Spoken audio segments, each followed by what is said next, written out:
केंद्रीय बजट 2024-25 में की गई घोषणा के अनुसरण में केंद्रीय वित्त एवं कॉर्पोरेट मामलों की मंत्री श्रीमती निर्मला सीतारमण ने नई दिल्ली में एनपीएस वात्सल्य योजना नाबालिगों के लिए पेंशन योजना का शुभारंभ किया है। वित्त राज्य मंत्री श्री पंकज चौधरी ने भी शुभारंभ कार्यक्रम में भाग लिया और उपस्थित लोगों को संबोधित किया।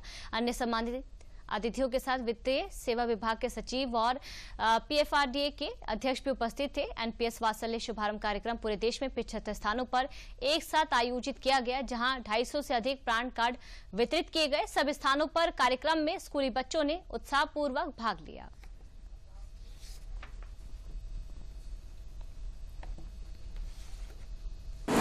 एनपीएस वात्सल्य योजना का माननीय वित्त मंत्री महोदया श्रीमती निर्मला सीतारमण जी ने इसका आरंभ किया है।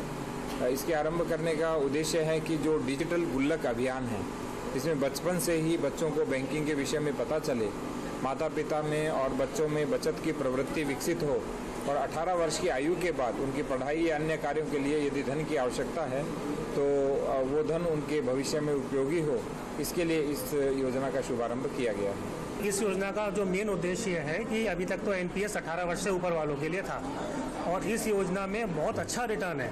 जैसा कि माननीय वित्त मंत्री महोदया ने भी बताया कि लगभग 10 से 12% का इसका एनुअल रिटर्न आता है, जो किसी योजना में नहीं है।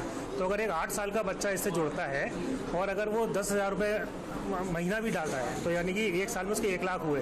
लेकिन जब 11-12% का हम रिटर्न देखते हैं तो 3 से 4 लाख रुपए उसको मिलेंगे उस टाइम, और उस टाइम वो इसको नॉर्मल एनपीएस अकाउंट में कन्वर्ट करेगा और 60 वर्ष के उपरांत वो नियमित रूप से पेंशन पा सकेगा। भारत सरकार ने आज के दिन देश भर के 75 जनपद में ये स्कीम लॉन्च करी है और आज के बाद ये सारे देश में लागू हो जाएगी। इसका उद्देश्य ये है कि जो 18 साल से छोटे आयु के बच्चे बच्चियां हैं उनका आज ही के दिन से एनपीएस अकाउंट चालू करवा दिया जाए, ताकि जब वो 60 साल के हों तो एक बहुत बड़ा कॉर्पस उनके पास इकट्ठा हो जाए और एक बहुत अच्छी इनको पेंशन अपने खुद के द्वारा बचत किए हुए पैसे से मिल सके।